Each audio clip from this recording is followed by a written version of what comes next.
Welcome back to another night of political soul food. We're a little late tonight, later than usual, but I wanted to dedicate tonight to the late rapper Nipsey Hussle. And the title of this episode is Lessons from Nipsey Hussle, Who Lived Hope and Change. Lessons from Nipsey Hussle, Who Lived Hope and Change. Now, off the back, I'll just be straight up. I didn't know about Nipsey Hussle like that. And so I had to do some research. But I think what I wanted to share tonight is what motivated me to dedicate this show to Nipsey Hussle and to like really get so involved with him. Okay, it wasn't the fact that he was a Grammy nominated artist. It was the echoes of what he meant and what he's done in his society and within the black community. And so bear with me. I'll be upfront. I'm into music. I don't know all the current rappers and stuff like that. I mean, I was like mostly hip to things in the '90s, to be honest. But I checked them out for myself, not just from the hearsay of other people were saying or from what the news was saying. And I felt compelled to talk about this brother. In fact, from what I've discovered about him, he he would definitely fit in the Thursdays black shoutouts. But this is a real deal here, and so I wanted to talk about him today. And so that's what we're gonna do. I want to say what's up to everybody chiming in on Instagram. It's good to see you all, and on Facebook and YouTube as well. So let me just send some waves out. I see my boy Jeffrey here. I want to say hello to Linda. Dr. Marshall's here. My homeboy Soul Brother Jerome is here. Dr. Aldermeyer is here. All right. So I want to acknowledge all of you. But what I'm going to do right now is spend a little time acknowledging Nipsey Hussle, like I said, who lived hope and change. Who lived hope and change. You're probably noticing this hope and change and the illusion to it. And I think it's fitting for this black man, for this young soul. And so let's do this. I'm just going to shoot through this because I just want to get in, and we don't need no intro music, y'all here. So let's just jump into it. I mean, I put together some research for myself, and he was 33 years old when he died, when he got killed, and that's super duper young, and there's a lot, obviously, that one can only dream that he could do. It's like from what he's been doing already, musically, and also socially and politically. So let me drop who he is. Now on the surface, you might hear he's a rapper. It starts off with that, and he grew up in a violent community. He quit high school and joined the gang life, and had some talent with rapping, had the right confidence in the hustle, had some connections, and things have conspired to bring him to a place of material success, but also, I would want to say at this point, intellectual success. And let me just make my case here. Okay, on the surface, you're gonna know him as a hip hop artist, so that's there. Apparently, he really started getting into the business after a song called "Bullets Ain't Got No Name," all right, which is real deep. And this was in the mid 2000s, and People were saying, he was kind of going in the footsteps of NAA and Snoop Dogg and others. And, and I might throw in Tupac with the sort of the intellectual and social activism that becomes a serious part of this young man's career. And, he won some awards and stuff like that, tons of mixtapes. He got a real sick flow, dropping dope lyrics. He got all that down. And there are other places you can go to learn more about that.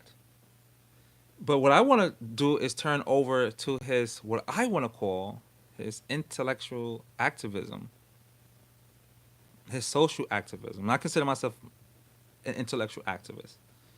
And there's something I share with this dude in the way he articulated issues, the way he articulated his own life and the community that he's a part of, the hope he had for his community and the change he worked hard to bring about. Now, he's been quite successful in this department, you all should know. All right, this guy here did a lot. What I would, in short, this is to give you the caption. He was building a Wakanda in South Los Angeles. It's almost as if it's like he made that Wakandan pledge to give back, as we say, right? Not just materially, but give back in a way that people are recreated in themselves or awakened and become woke. And he created resources for that. Right? He set up mentorship programs, networking events, workshops, professional development. He created a space for diversity in science and technology and engineering and mathematics, STEM. So this might seem ironic for those of us who, if you were to just, if you don't know about him and haven't heard his music, you might pick one of the songs and you might hear the N-word bandied. You might hear, some real thug stuff, some real gangster life, lyrics, and even some misogyny. Right? You would see that in the videos, in the way girls are, framed. And so he accepts that, and he's fully aware of the issues with that.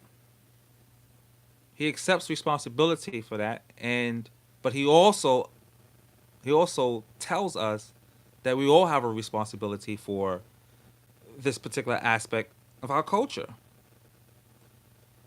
And the first step he makes is to step up to the plate. He steps up to the plate, and the way he does it is when he's in interviews, he's telling the youth, the price of the street light has been paid already. The lessons should have been learned already. This is not for you. This is not for us. Do not go down this path. And that's one step.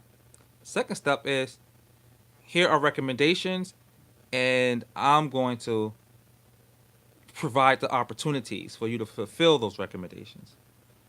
So we're talking about a brother who was so concerned and who was so convicted to do something for his community, and in such a way that he wanted to prevent other kids from getting involved in the life that he lived. He put his money where his mouth was, and he applied an old, tried and tested method of investing in the community instead of leaving out of the community. And staying in the community comes at a price, as Tupac said. When Tupac was asked in the interview, like, why you ain't living in your old community? He's like, they robbed me. And there are many artists and performers, entertainers who have come back to the community and found themselves victims. So it is real out there. And I'm not taking anything away from any of those people. It's real. And they all have contributed and given back in different ways. So, but he decided to set up shop, buy property, right? Like many others we talked about on Thursday's Black Shoutouts. And for this right here, I had to talk about this dude. I had to bring him up here. It's that important. So, but it gets even crazier because not only is he giving back materialistically, like I said before, he is impacting our vision. He's impacting our consciousness, the way we think about ourselves and the way we think about our futures. So let me read something he said here. You know, he says, I understand my obligation.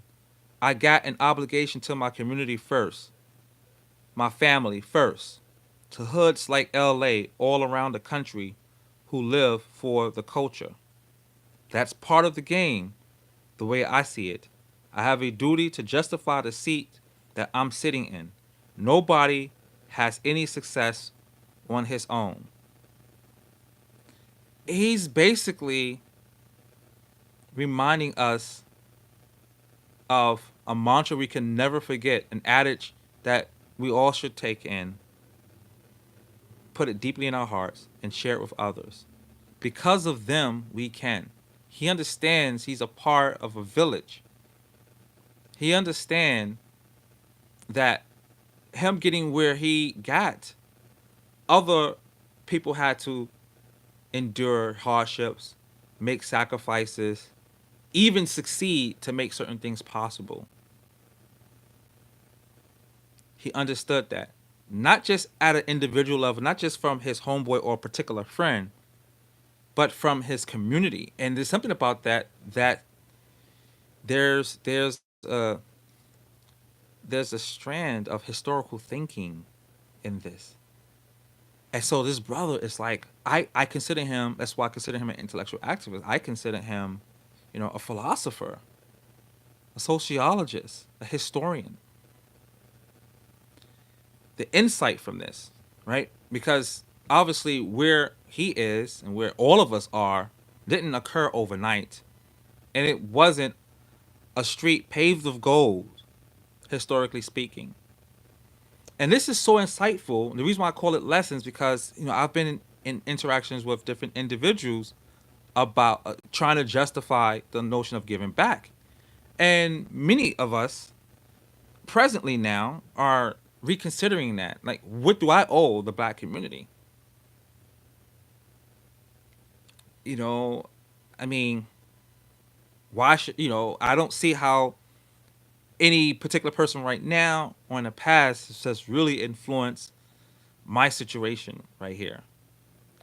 And if this comes as a shock to you, or if you're surprised, then that means we gotta bring our ears closer to the ground, because this is what's lurking around the minds of our youth and among many black millennials. Not all, I'm not speaking about all, but too many. Too many. So this brother, I like how you say he understands the game, right?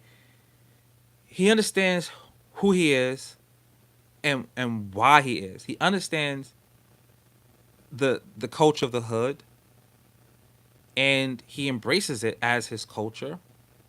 But he also knows that it's not his culture in the way that he participated in constructing the kind of values that are basically cancers in our community.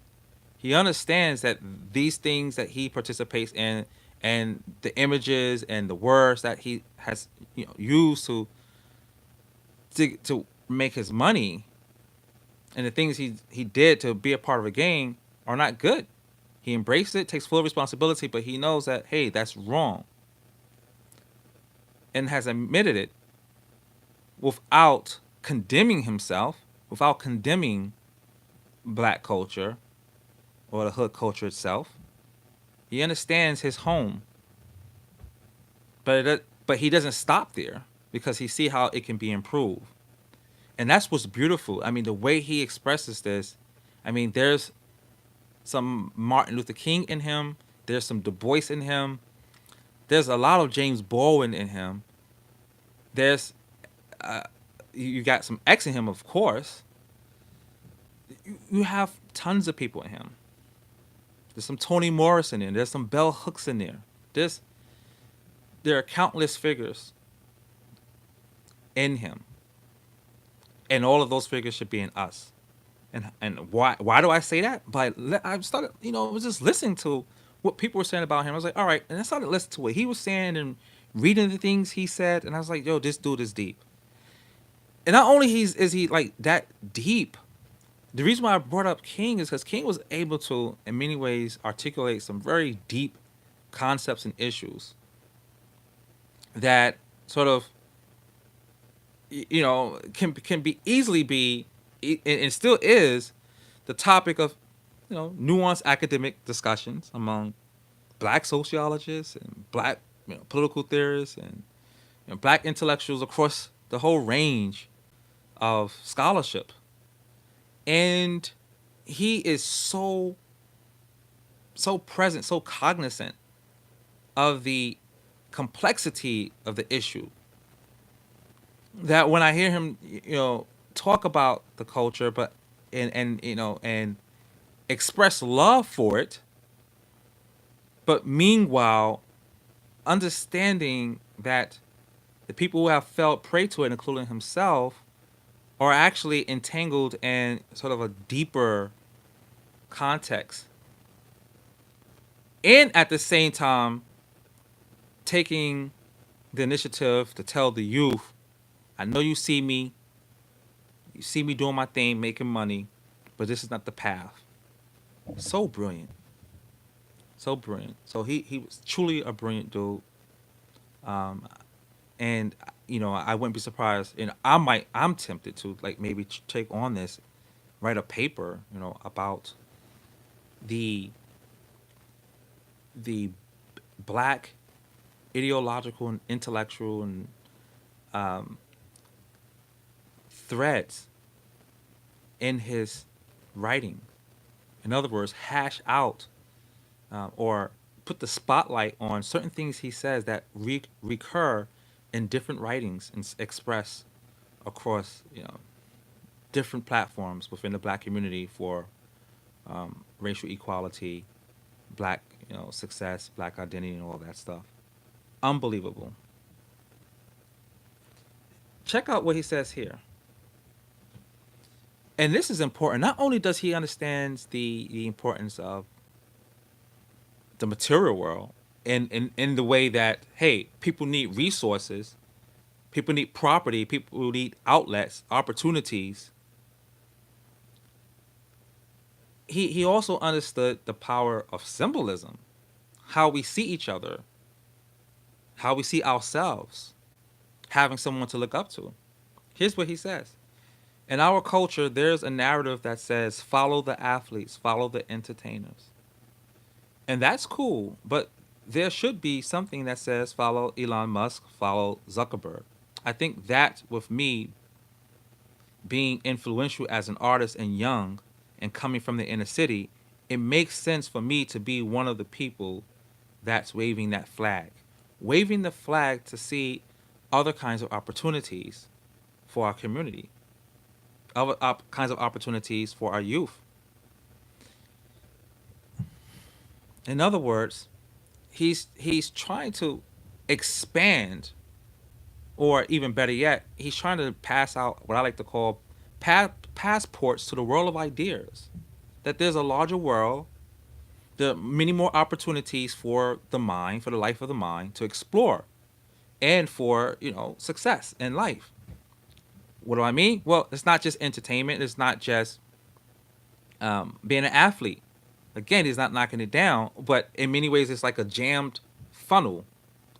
And for many of our youth, too many of our youth, entertainment and sports to them, to too many, seems to be the only way out, the only talent they have to be an entertainer or to be on stage.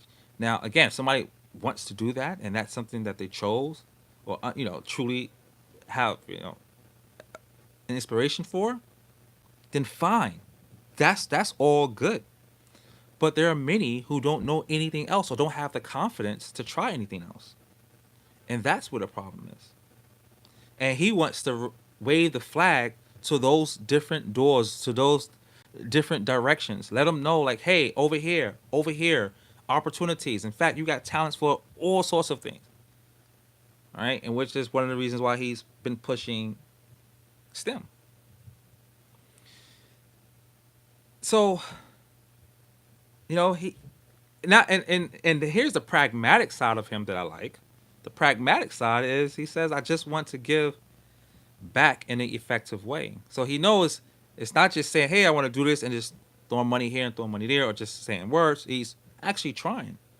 All right. Now, what's beautiful, what's the lesson, the lesson here, and I'll probably summarize the lessons after I talk a little bit, but I just want to throw this out, is that, if you think about this, I mean, obviously he's not able to get everybody to change their minds, to get every thug to drop the gun, but he was attempting to do that. He was attempting to find more common ground, but he understood that he couldn't push that.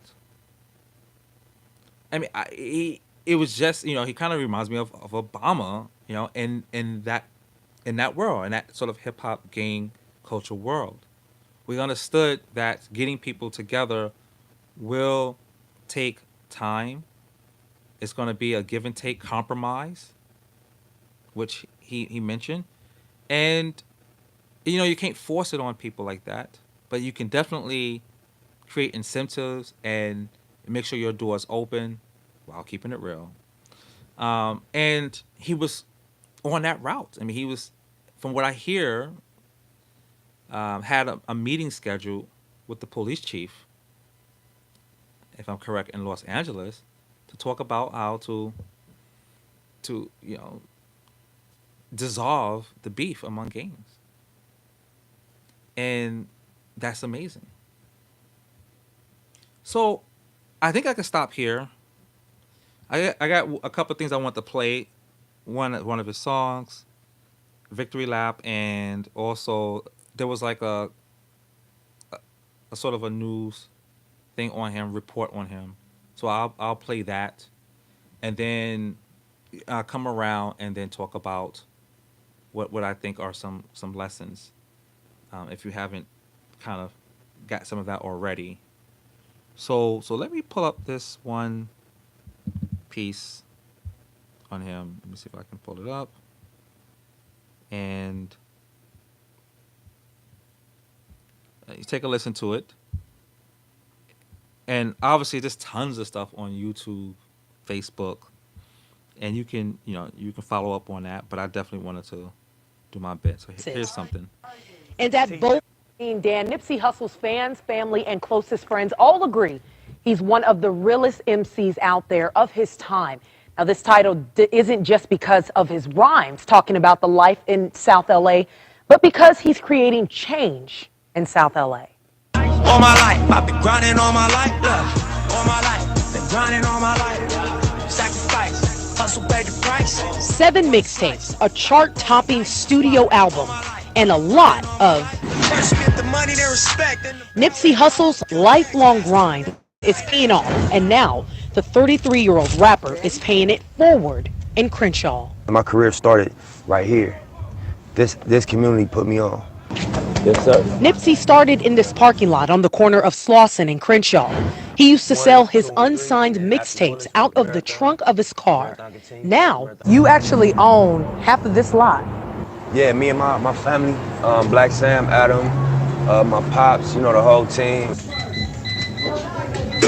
He also owns Marathon Clothing Store, which not only sells his label, but lets his visitors use an app to enhance their shopping experience. We playing a long game. We don't want the money to stop when we go. When we can't work no more, we wanted to outlive us. We want it to be generational. And next Basic door, a needs. basic needs You know what I shop. mean? They Exactly. sell everything from prepaid cell phones to fragrances. And at both T-shirts, stores, Nipsey everything. hired local Right. artists. It's Tanny, Hi, one of Teddy. our I'm Leah. partners and up and coming artists. Okay. By the end of this year, Nipsey will also open a barber Yeah. shop. And so we gonna call this Steve's. And it's named after my homeboy Fats. You know what I mean? This is a tattoo of him right here. He was murdered last year. And a Creole seafood All the vegetables restaurant. and everything. All the equipment was brand new. All of these Renovated the whole businesses are space. Built family the owned whole and operated. aesthetic. Nipsey says businesses are only part of the change. For true change, he's starting with kids at 54th Street Elementary, an area plagued by violence. Yeah, I think it's just about offering a new identity, Like it is, it's not weak to be strong. It ain't weak to make smart moves. He hired a local artist to help spruce up this basketball court. And I see in the inside, it's got safety, respect, Yeah. friendship, kindness, Yeah. Principles, community, principles. Principles, yeah, to live by. And in attempt to attract entrepreneurs to the community. His latest business venture is Vector 90, a co-working space in the Crenshaw district. It's very important that co-working spaces or spaces like this exist in communities like this for people of color, where we can have resources and spaces to work and to network and to meet with people and collaborate with people. That's why all my life I've been grinding all my life. Look. So, for a young boy from Crenshaw who started with nothing, I got you, big dog. Let me sign that part of the front. Nipsey Hussle has given everything: hope, opportunity, and resources for his community to grind and succeed. Meditate and get into yourself and find out what's really motivating you. Very Okay, so that was a bit about him, Nipsey, and so this was published in November 15, 2018. So you can just imagine, one can only imagine what was in sight for him.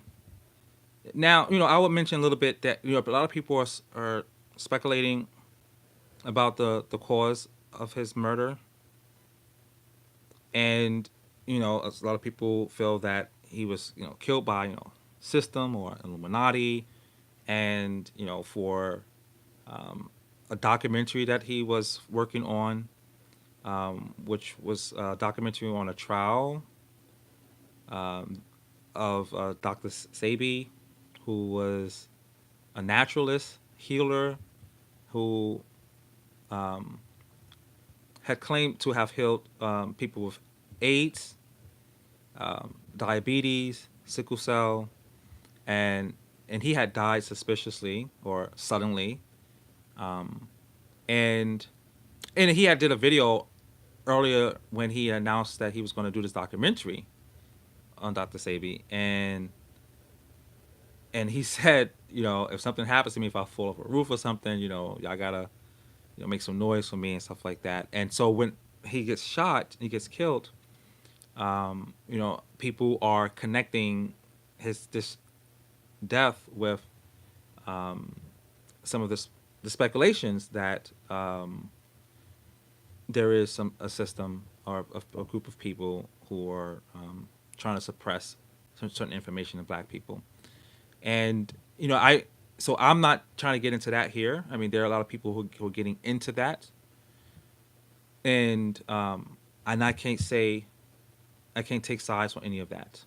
But what I can do is own what I can learn from this man, from this brother, what he's done, and share that knowledge, share that inspiration and aspiration with all of you.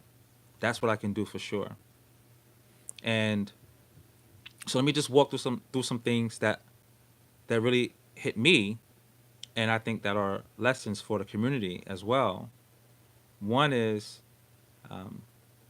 know thyself and embrace your blackness, right? Something I remember Obama mentioning to Howard, students at Howard. King has said this. Malcolm X has said this.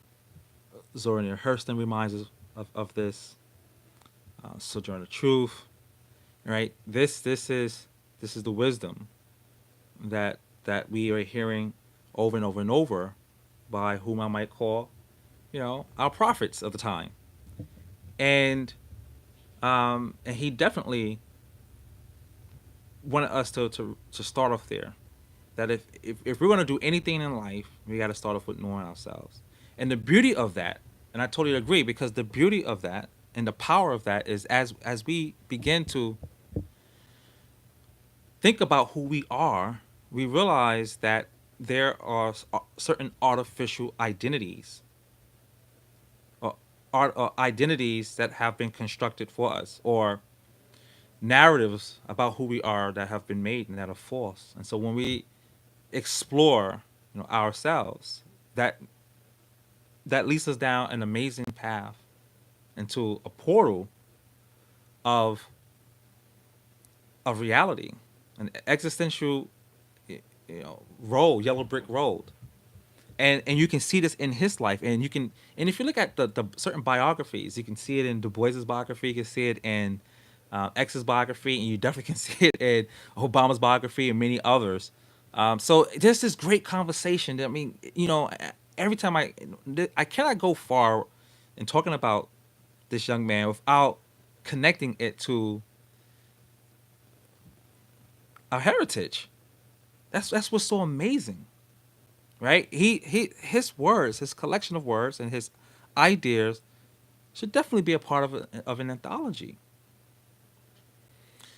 So knowing ourselves, because once we understand ourselves, we'll be able to distinguish more clearly the the the false identities that we've taken on willingly and unwillingly or unknowingly. And so, and I think that's awakening all by itself. And it's going to impact every aspect of our lives, like it did this young man, economically, politically, health wise, education, right? His awareness of the world, his appreciation for certain ways of thinking and behaving have just opened up.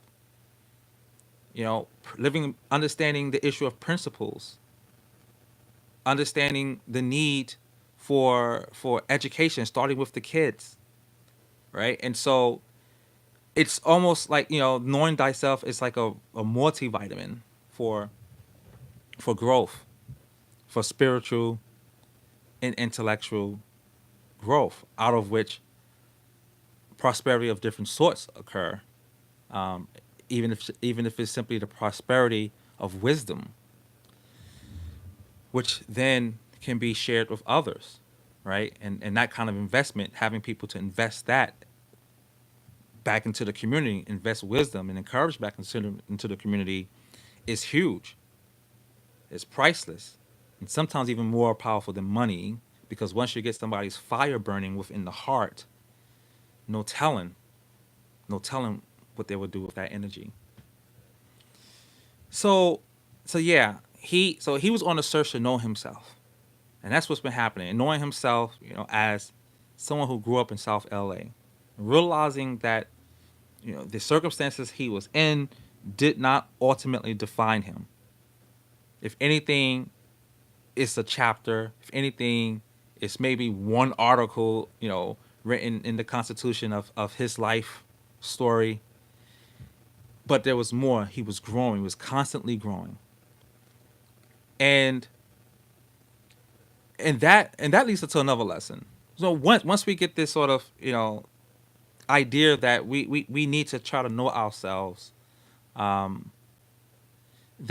helps us to assume some sense of purpose, and that purpose starts from within, and it becomes something that we connect with other people in community, because compassion develops, understanding that other people are in a state of life that you are now probably more fully aware of and probably can do something about. And he decided to do something about it, regardless if he had a degree or not, if he was a politician or not, right? So we can start where we are to make change. We can start where we are, regardless of our imperfections, or regardless of how you think you might be viewed by others, starting where you are, his, it's something about his disposition is just so wise. And somebody like him could have easily been overlooked, and we kind of do that. It's unfortunate that this tragedy now gets people to to see more of who he is, and also to even appreciate even more what he was trying to do. Because there's a tendency, and I see it in so many different forms among towards black politicians, or towards black educators, and even towards black entrepreneurs, or whomever else. People see the cup being half full or half empty first, instead of being half full, right? And what we see with him is that he wasn't concerned about his cup being half empty. He was trying to fill it as much as he can to share it with other people, whatever little he had, right? And that's something that this kind of community, vision and respect and appreciation. I think, I'm not saying that people are just demonstrating this now, a lack of it now, but we can use more of that in a way that I think it can reduce a lot of the defeatism, defeatism. Sorry, I don't know if I got the word right, and the fatalism and the nihilism that creeps up. That gets us pointing at others who are not doing what we would like for them to do, or not doing enough because they didn't save the whole town or everybody on the block. And so I think there's an opportunity to learn from that as well here. And also, what's really interesting is that a lot of the hip hop artists I mentioned who are doing things, giving back, it's just really interesting. I mean, they're all mentioning economic independence, but there's different ways to get there. And they've all been investing in education. And it gets me thinking, while they're all investing in education. And there's something I would like for all of you to think about. Because there's been a sort of growing sentiment that, oh, no, education's not for us. And, it's just about the money, money, money, money. But if you want to develop a civilization, you have to have the pillars of a civilization, right? You need knowledge of certain specialties. Health, it's an easy one to see. Technology of a variety of sorts is important. Learning about certain social sciences, extremely important, and so on. And they're all in touch with that need. They're all in touch with that, and they're all, including Nipsey Hussle. So education is something that we have to keep in mind. And think about it. Everything he's doing is political. And one of the things that we might want to do is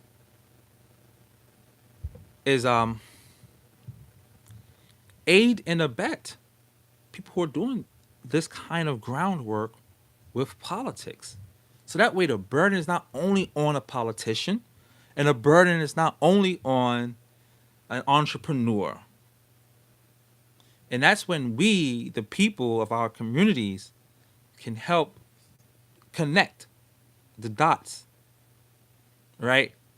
So if you see someone trying to build in the community, then you want to make sure you vote for people to get job opportunities, or vote for people to get loan opportunities, or even real estate, education.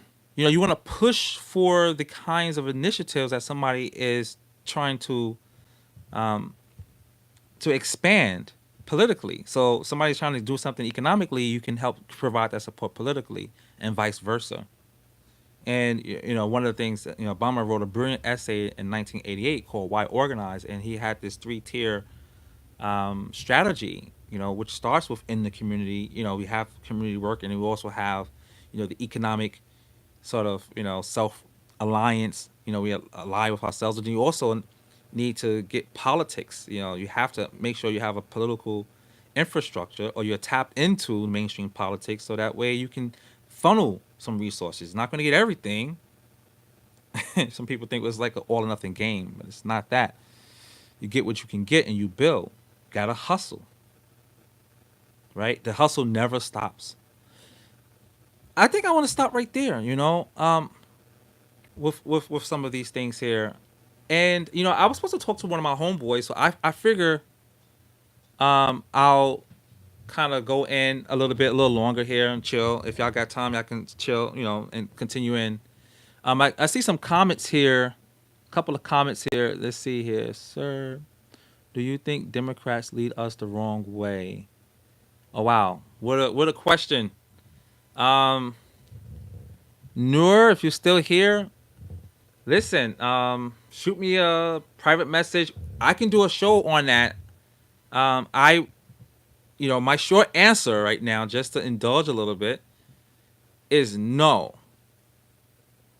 Absolutely not. Again, when I speak about parties, particularly the Democratic Party, I'm not speaking about them, as if they are like knights on shining armors, right? I consider myself a Democrat, and so let you know when I do that show. All right, cool. If you like, subscribe to this, and I can, definitely shoot messages. I can follow you, and you follow me, so we can communicate, and I'll definitely engage that.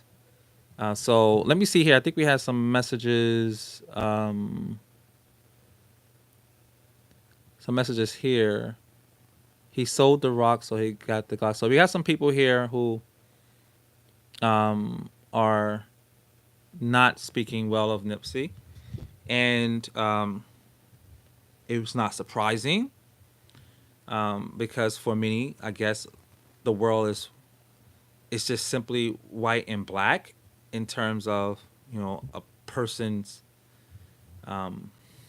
identity and purpose, and it's really interesting because most of the great moral stories that we've sort of preserved tend to be sort of the transformation or the hero's journey or the awakening, the enlightenment, the person who finds their purpose and live that out, and so that's really interesting.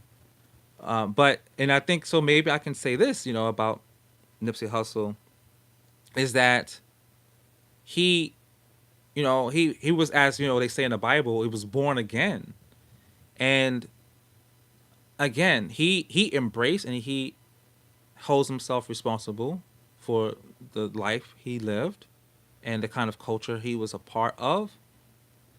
However, that did not define him, and nor should it define any one of us, insofar that we put that work in, as Dr. Marshall said, walk the walk. And he did that. And that's what he was doing. And that's what we could learn. That right now, no matter how much someone might want to hold you to your past mistakes, if you're moving forward, move forward. So let me bring in one of my homeboys here right now. I wanted to talk to about this. We're gonna get this conversation. We're gonna get a conversation going on now. So let me call somebody up here on the political soul food line, and so let's see here.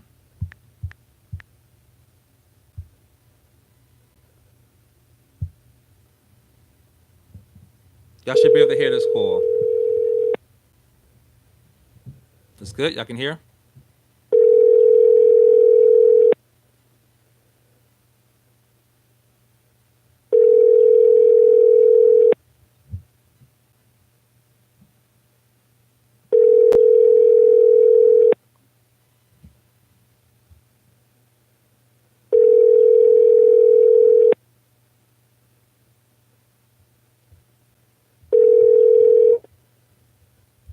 Please leave your message for... Okay, so he didn't pick up. I just sent him a text because he had texted me while I was doing. We were talking, and so he might not be able to get in on this right here. Um, so I'm gonna try one more person I kind of want to talk to about this, and let's see here, and see if I get him on here. Ain't technology something else, y'all?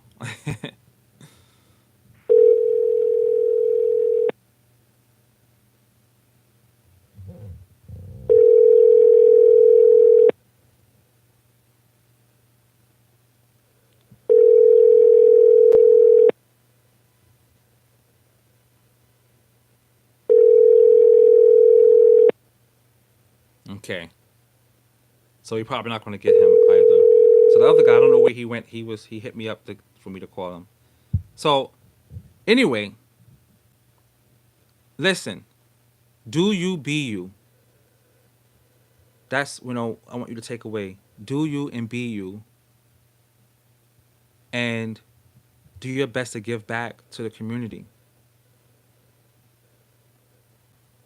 Okay, and inside that recommendation is sort of a moral responsibility, because if you want to try to give back to the community by doing you and being you, then you got to try to do right by yourself. Right? We need you around.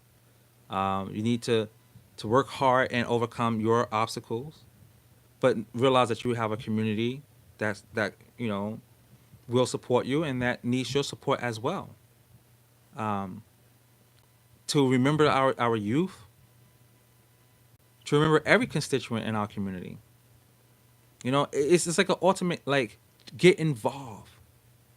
What was dope about him too, and I love his politics. I'm biased in a sense. I'm a liberal progressive um, and Obama supporter. There's so much Obama wisdom in this guy that it's just really frightening. That, I mean, literally, I think this guy could have been a great organizer. He could have been a great organizer. He could have been on his way to that. So, so I got some comments here, man. One thing I don't get is why people don't have problem with our forefathers. They had slaves. Okay, so Nur, you really want to get into a good conversation on politics. Unfortunately, I'm trying to, today I'm giving, paying respects to Nipsey, and also I don't want to pass on your questions here. And I mean, I'm not sure where they're coming from in this conversation about founding fathers or the forefathers. That's not really the topic, but you're speaking my stuff here. I have a collection of the writings by the founding fathers. I'm pretty much aware of their own personal works and their words, and and the slaves that they had, and more. So that's definitely a discussion to be had. And definitely we can have a conversation on it. I can have you on, give you the number, and we can make a show about that. So make sure you stick around, because you're speaking down my alley. So my boy said hit him back again. So let's do this. We're gonna hit my other boy. The first guy is supposed to be on here. Let's make this happen before we close out tonight.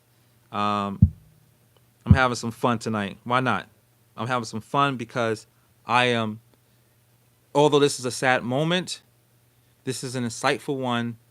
I get to pay homage to an amazing legacy, someone who has inspired me, and gave me even more hope, and gave me even more vigor to pursue change in this society, for my society, right? And to be unapologetic about it, and in some cultures, the passing away of someone is celebrated, with joy in some ways.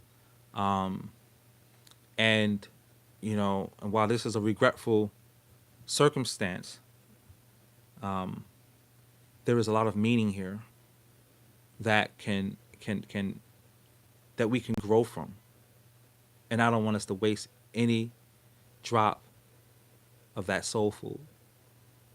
So let me call my boy and get him in on this topic.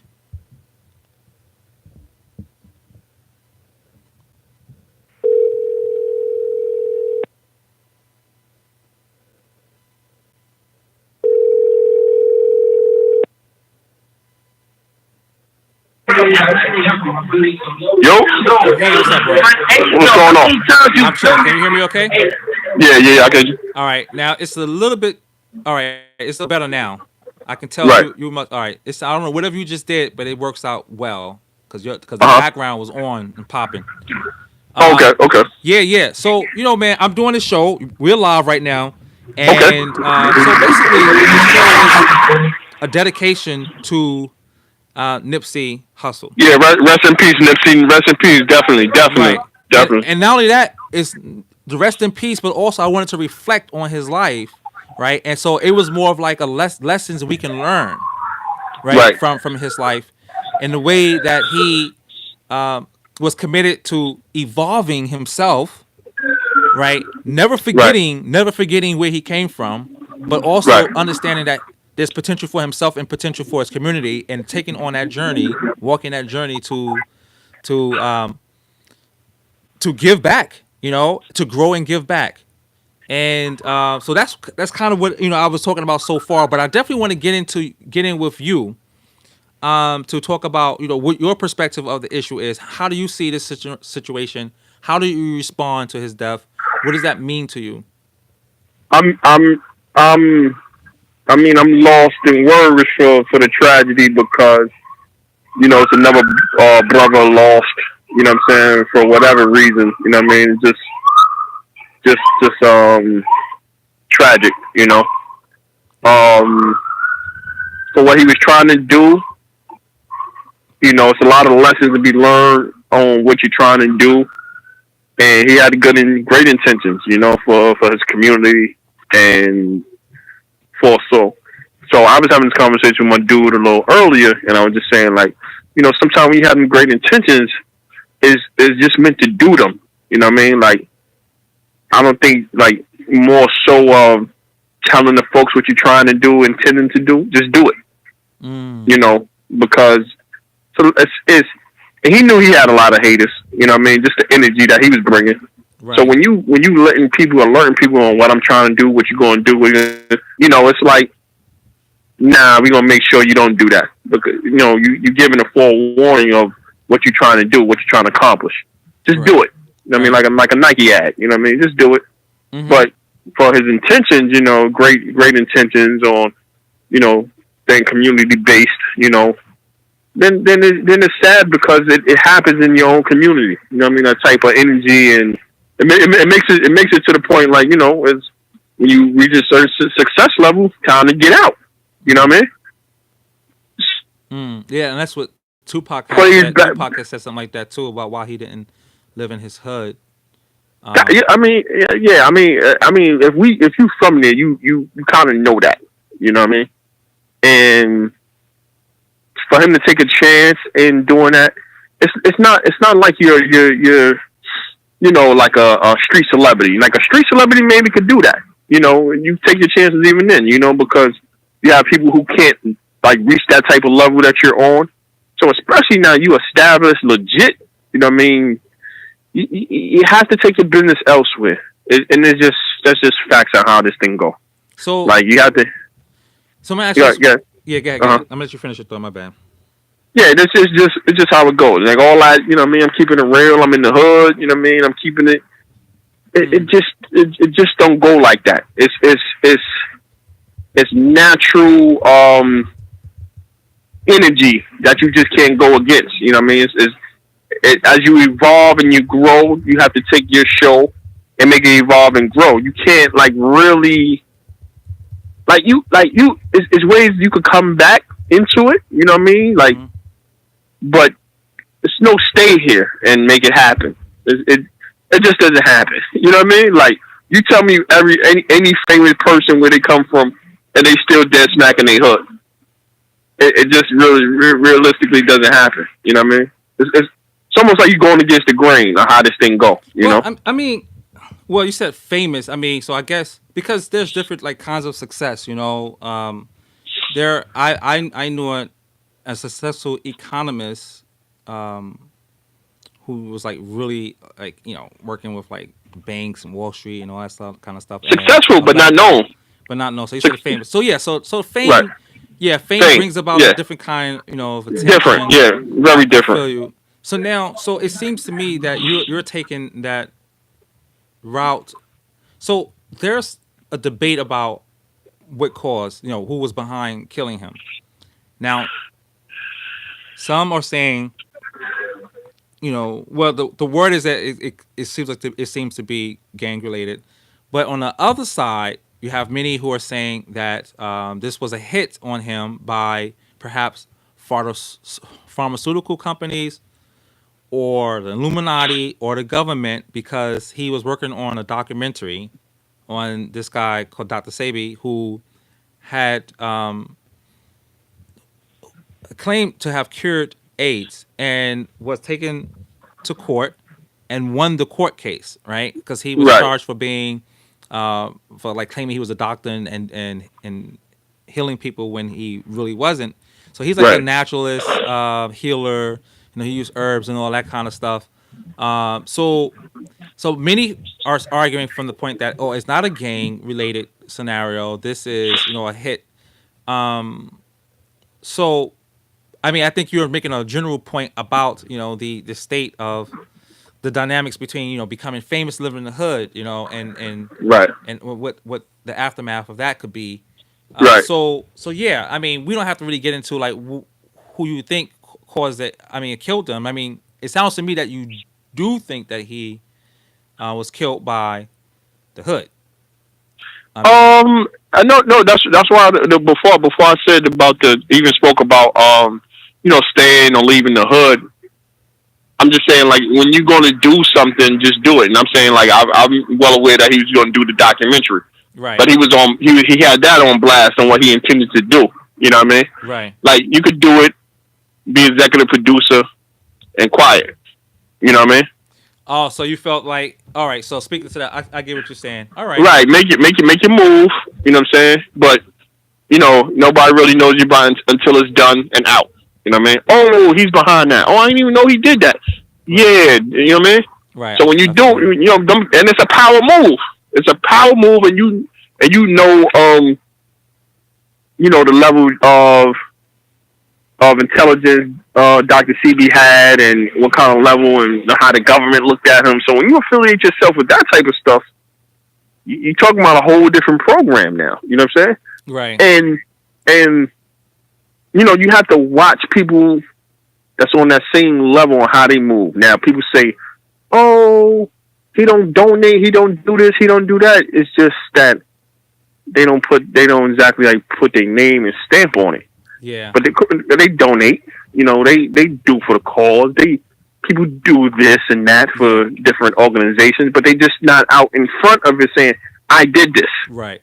There's So no need. yeah. So I mean, let me cut in here real fast because we about to lose time. So hold on. Sure, You know what? You and I can continue. So for those of you who are on IG, if I think you got a few more minutes, Kev. sure, sure. All right. So IG, listen. The Instagram video ends like after 60 minutes, so you could come on over to YouTube. I'm going live on YouTube under the same name or Facebook, but on Facebook it's Kassan E Henry. Just add an E in between my first and last name. So I gotta shut it down now. But I'm gonna wrap a little bit more with Kev right now, and so just jump on Facebook or YouTube, right? That could be easy to do. All right. So thanks for tuning in here. I mean, I hate to lose you all. So if I want to jump over to Facebook or YouTube, I'm gonna keep it moving over there. All right. Peace and love, y'all.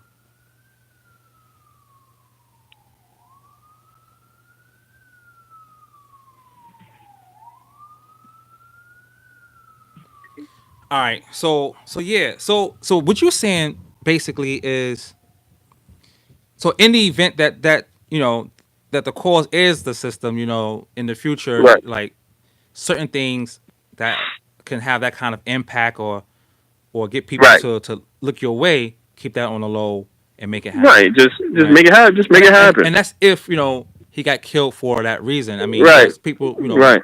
because it's a tricky situation. I guess I'm getting into what I didn't want to get into No, because because they we kind of look because we look yeah, for because like you. that other Uh huh. reason for somebody in our community Right, of be beyond what could really be just in our right. faces the real deal.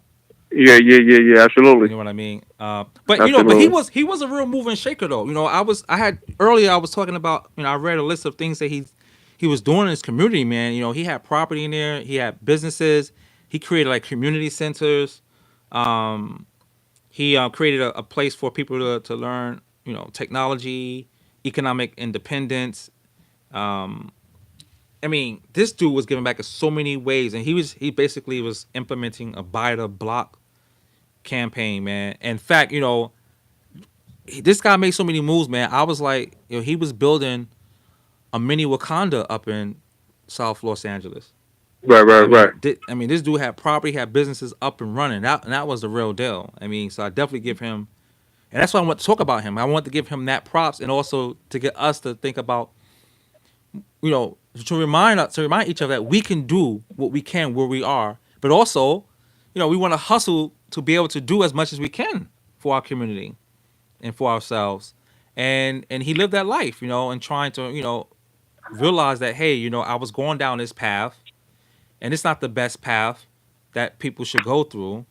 And I give him mad props for even trying to tell the youth, like, listen, I'm not trying to glorify this right here so that you follow it. It's real and I embrace it.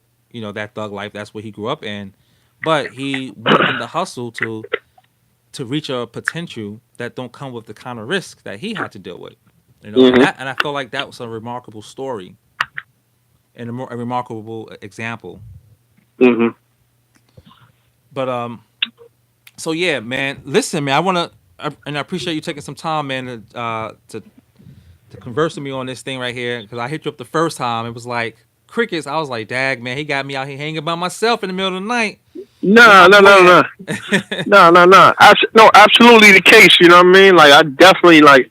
I didn't know how many business he would business ventures he had going, but I heard he was moving and shaking and doing things. You know what I mean? Yeah, he sure was. He And then sure was. sometimes sometimes things catch up to you and things that you used to do, or you know what I mean. Think That's it's so true too. many Absolutely. variables to the story. You know what I mean. So whether it's secret society or whatever we saying, Hmm. and to see how they dress it up, they don't even they send somebody of your own kind. You know what I mean, to have us guessing what's going on for real, for real. You know what I'm saying? So it's so many things. You know what I mean, but you know like for example, like you see people like a Jay Z or Oprah, and you hear, oh, Oprah don't do so and so and so and so. Yeah, they do so and so. Yeah, they donate. Yeah, they give back. Yeah, they give back a lot. Mm. They don't necessarily have to put their name on it though. You know what I mean? Yeah. And if you want to do it, I mean, from where I come from, I don't see many successful individuals, and they still live in the hood. Mm. I don't really see that. I don't see him. That's been a problem that plagued particularly the black community. Um, Many have written about this, like people who were writing about ways to improve the black community. Is like, how do we keep, let's say, like, not even just like forget about the people who are famous, like Right, how do we keep our middle class folk, like the doctors and right, around, the right. lawyers around, and it's always been a tough thing. I think more and more now people are reconsidering, but it's tough. It's tough. But I definitely Right. think that that's on our Okay. How radar you? Yeah, now. yeah, yeah. You know, Yeah, yeah, yeah, yeah, yeah, but I mean, yeah. you're right. I mean, it's going to be very difficult for someone who makes, who's not just making money. I think, as you're saying, who's Yeah. at a, it's like, you know, Michael Jackson moving, to to Harlem. It'd be crazy. Right. It'd be Right. unsustainable. And to answer your point, I remember when he actually came to Harlem to do a video once. I don't know if you Right. remember that back in the day. I think it was like in the He did '80s. he did the bad video. Did parts of Yeah, it in, like yeah, yeah. didn't he do that up on like near Esplanade I Garden, like in think a train station down there, like near yeah, I-10? or right there, Saint Nick or something, Yeah, somewhere in that vicinity. man, Yeah. the streets were Mayhem. jammed up for like a mile or two. Yeah, mayhem. Yeah. Yeah, so I mean that's So that you know that's it's real. But but yeah, man. I mean, apart from that, you know, the dude caught my attention beyond the drama, you know, and a lot of people were Mhm. saying, you know, I'm you know, hurt by his loss and everything. I was, you know, I just really tapped into that, and so I didn't know him, man. You know, I started listening to him, I started reading a lot of articles, and I was like, the more I Right. read about him and the more I listened to him talk, Right. the dude is real.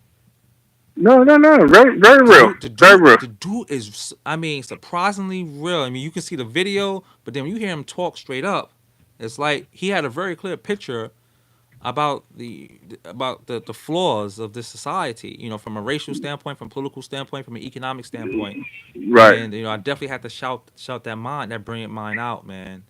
Um, but yeah, I mean, so yeah, I like that. I mean, so what you bring to the table though is, you know, hey, you know, let's continue to make it happen, you know, and you know, perhaps we don't have to broadcast sometimes about certain things. I definitely feel that Yeah, message. yeah. You know, I mean, we just in a day and age where people just talking too much. You know what I'm But you know what's funny though, saying? man? But I'm gonna ask you though, because it's, you know, one thing, you know how I'm talking about Obama, just to shift a little bit, because Right, you know, when somebody had wrote that one of the things that Obama may have messed up on is that he didn't. You know, a lot of people tend to say, "Oh, Obama didn't do not one thing for black people," right? And it's like, and if for me, somebody like me, it's like, well, I can show how that's like false. right, But like, so somebody had wrote in the New York Times like he may have did a too good of a job of keeping things on the low. Now he was keeping it on the low to prevent the little that he was trying to do from right, getting assassinated, right, right, right? You know, right, but then the flip side of it is that you know, because he didn't announce it in such a big way, that the people that he was trying to service don't even know existed, and then they come after him like he didn't do nothing. It's pretty much as we see, like, you know, happening when people, you know, people that came after Nelly thinking that Nelly, you know, never did anything, especially when things were going crazy, um, in St. Louis and stuff like that. But it yeah, turns out Nelly's been putting people, he been like paying for people to go to college and setting up all kinds of, you know, yeah. programs and stuff like that.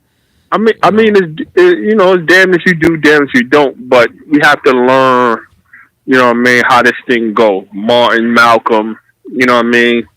Like those are great heroes, you know what I mean. But you know, when you're out in the forefront, you know what I'm saying, doing it, mm, you know, they you know, you out in the open, you're a target. That's yeah, just yeah, bottom line. You know what I'm saying? Because I watched the video and I said, yo, I mean, you want to be able to hang out and feel comfortable in the hood, but that's kind of like a false reality, man. You know what I'm saying? Like, I well, don't even hang out. I don't hang out in the hood like that, and I'm not nowhere near famous. But it just allows stuff like that to able to take place. mm, You know what I mean? Whether you die or not. Say somebody else you standing next to had a beef or a problem, and you just standing there. You know what I'm saying? And you get hit. You know what I'm saying? Not necessarily you have to die. You get hit because you standing around. You know what I'm saying? You have to be in it's a different type of motion, different type of movement you have to be in, and that's just plain fact. You yeah. know what I mean? That's just I mean, you know knowing. the throwing. I mean, I definitely feel you on that point. The throwing some details in there. I did recall that a lot of the violence in that area he was in South Los Angeles, saw a huge decline in homicides. Right, They said here's one stat that said in the last 30 years, those neighborhoods saw a decline. Los Angeles saw a decline from 1,092 homicides in 1992 to 259 in 2018. So, I mean, some things are changing, but it's not a Garden of Eden yet. So, yeah, don't try to, you know, yeah, I guess, eat the fruit out in the middle of the night. I mean, I definitely get that point. But yeah. it's definitely important to also have the vision for that, though, right? To look forward to creating a new reality, right? Like it has to start from somewhere, um, and you know, and how that happens Absolutely. is you know, Uh, it's tricky, I uh, guess. yeah, but it's just like my other guy, a friend of mine. He just had Kobe Bryant in Harlem Mm, like last week. You know, no social media posts, no nothing, no nothing. Just getting him to Harlem was a big enough job. You know what I'm saying? mm, Get him in there, Get your security detail, Mm-hmm. get the show on the road.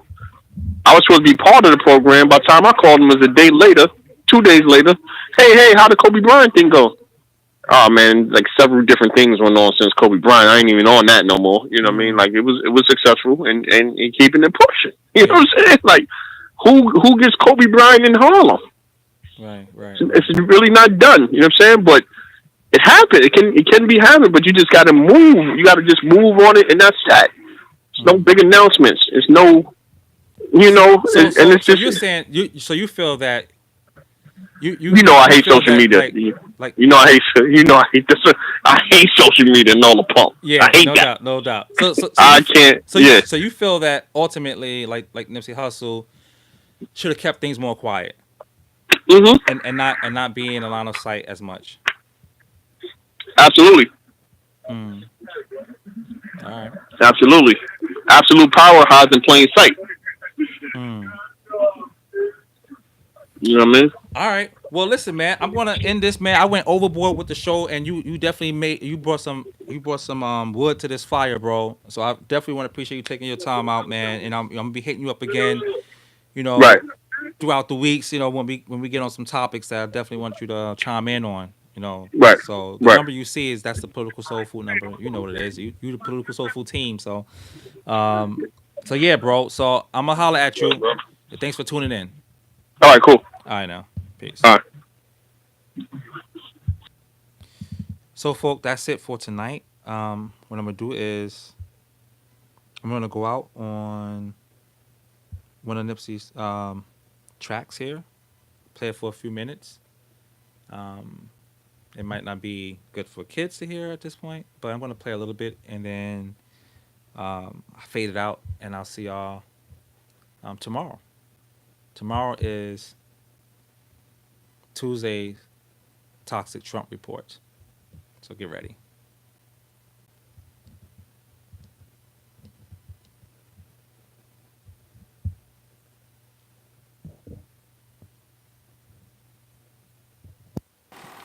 Man, we in Tulum at the Mayan ruins. Just climbed off the pyramid, got to the top, seen the whole jungle, shooting a victory lap video.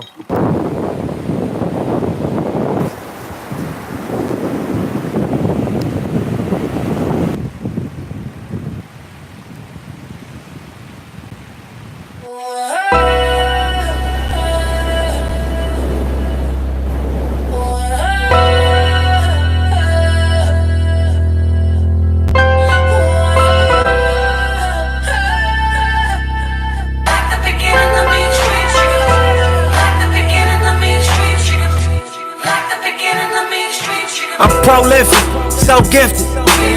I'm the type that's gon' go get it, no kidding. Breaking down a switch in front of your building. Sitting on the steps, feeling no feelings. Last night it was a cold killing. You gotta keep the devil in his hole, nigga. But you know how it go, nigga. I'm front line every time it's on, nigga. 100 proof flow, running shoot pro. 458 drop, playing bulletproof soul.